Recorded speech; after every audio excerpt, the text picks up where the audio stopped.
What's up, Couch Hustler? Video number 22.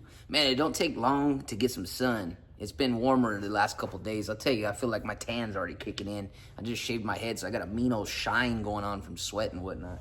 But anyways, here we go. Down to 22. Nice condo, 2120 R Street. So these were the ones that were kind of like on on I Street that I had. Basically, I bought like 3 of them in the neighborhood. They were all condos built by the city. This happened to be on one of them. Same community, just running east-west rather than the other way. Anyways, really nice condo. Picked it up from a MLS deal. The guy couldn't sell the property. Listed it with some realtors, did some door knocking in the neighborhood, just like I normally do on expired listings or whatever, canceled listings. He called me on a letter that I left him, or either it was a letter that I mailed him or a note that I left him on the door. Either way, he did contact me to find out what was going on and if I'd be interested in purchasing the property. He already moved out of state. He worked on those big old windmills, those big electronic solar windmills. I don't even know if people still use those. I'm guessing they do in Tehachapi, but in Bakersfield, everybody's starting to do solar panels. So I don't know if that windmill technology is going to be as important as it used to be anymore, since we're getting better and better in solar panels. Anyways, he worked on those. Did a sub-2 deal.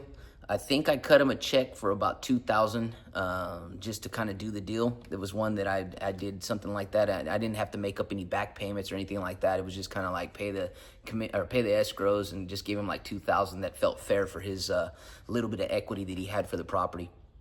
And I think I even did it in installments. I didn't really even have to do a check of like $2,000 right away. It was just like an installment agreement that I paid him. And because I remember calling him in the future, being like, "Hey man, I'm on my final payment," and he just wanted to verify it, but it was done. Cool thing about the property is it did have solar hooked up and paid off on the property, which was pretty awesome. First time I ever had that happen. Most of the time, solar's kind of involved in the monthly payment. This one actually had it paid off, which was pretty cool. So. Whoever the end buyer was, which I did sell it to, did a rent to own on it. The guy put $25,000 down and paid it off. It only took him like 3 or 4 years to get financing and get it paid off to me, and then I paid off the original, and that was it. That was an easy breezy deal. On this one, I think it was like around $180 for the purchase, and I sold it for like $245, $250, somewhere around there. So with $25 down right away, and then the remaining balance $25 I made at the end there when he finally refinanced. But kind of a no-brainer deal, home run. I like to pick up a lot of these ones actually in that community. Any type they're in that kind of same vicinity makes things a little easier, If you could get properties in the same community or same neighborhood, it's kind of cool, especially when everybody kind of, it becomes reference. Like they're like, "Hey, yeah, that guy bought my house," It's easy kind of be like, "Hey, I bought that house over there," if you want to talk to him, and people just kind of talk to you a little bit that way. But yeah, another easy sub-2 deal. Just basically door knocked it, mailed him a letter. He said, "Yeah, let's do the deal." Took over his mortgage. I cut him a little bit of money, probably about $2,000. Nowadays, it seems like everybody's asking for a little more than that. So, like, I did an appointment the other day, and the guy wanted about $30,000 up front to walk away. Like, he was willing to do the sub-2 deal, but he wanted me to give him $30,000. So people are feeling that they have a little more equity these days, is what I'm seeing. But I'm just not willing to give out that kind of cash unless it's a home run deal. If the particular property is just that awesome, and it would have to be like super awesome, swimming pool, great neighborhood, potential to have my equity back, or at least get a down payment, lease option down payment back right away. So if I'm putting down 30 or 20, I want to be able to get 20 or 30 back and then some if I do a lease option tenant, So it just has to be a home run. But I'm always trying to work installment deals. So anytime somebody wants to do, or I'm willing to do a down payment, or if I'm willing to give somebody some money, I'm always trying to do an installment rather than actually give them a lump sum of cash, because cash is, it's gold, man. It's king. Nobody wants to give up their cash, and there's nothing wrong with that. And there's nothing wrong with getting financing sometimes. I don't mind paying interest or overpaying a little bit for properties just because, I'm financing it. So it doesn't bother me at all, because I know in the long run, you're always going to make money. So I'd rather keep the gold that I have than actually, give it all out one time and just pay a little bit in interest or pay a little more for the property and paying in installments, because you're going to get it back anyways in the down payments or in the purchase price, or if they don't end up refinancing, you get the property back and you double get back what you started with, So I'm not opposed to making installment payment plans to people and paying a little more for that. And some people are willing to do it. They don't care. Most people just want to walk away from the properties. Like this particular one, he was just trying to get on with his life out of state. He had a cool job, and I guess they transferred him to like Ohio or another windier state where those windmills are probably still going. And that's what he did. So he was willing to walk away. And, the end buyer's happy. He got the property. I believe he refinanced, and he's in there, and, he's happy.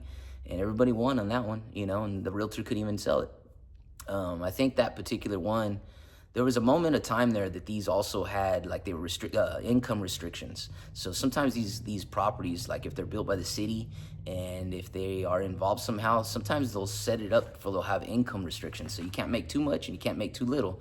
But I don't know how they control that now because the market has just skyrocketed, and there's no way you can get people with low income buying properties that are worth $400,000. And the people that can afford a $400,000 property probably don't want to live in that area. You know what I mean? So they probably had to get rid of that. That's the only kind of weird thing that you want to be careful with those kind of properties if they are owned by city, or made by the city and they have some type of stipulation lien. And you can usually see that in the paperwork. So it's just one of those deals that the city was trying to improve the area. So they were building these properties and giving financing to people to be able to get into these properties. But life changes, man. There's no way they can control that anymore because the values have gone up. They can't tell you what a property's worth if it's gone up more in value and try to control that. There's no way. And then the people that can afford that kind of a nice property are not going to live in that area. Most of them want to stay in a nicer area. So, But anyways, that's that deal. That's 22. I got 3 more that I want to show. I know I'm talking about 23 houses that I've purchased and sold, but it's been a lot more than that. I just chose the 23 that I actually closed escrow and are out of my hair. I'm no longer actually responsible for. But I think I'm going to show you 3 more. I just want to make sure because there's still active deals and I don't want to, so I might wait on a couple, but I do have a few more that I'm going to show you. Like this warehouse, for example. This warehouse was an awesome purchase. I still use it. From if you've watched my videos, I'm in side hustles, a lot of side hustles, from couches to kids' playgrounds to limousine services.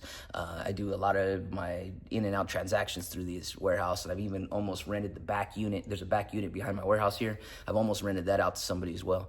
But this warehouse was purchased through owner financing, which is pretty awesome. So, but I'll get into that to another video, and we'll cut this one. So, anyways.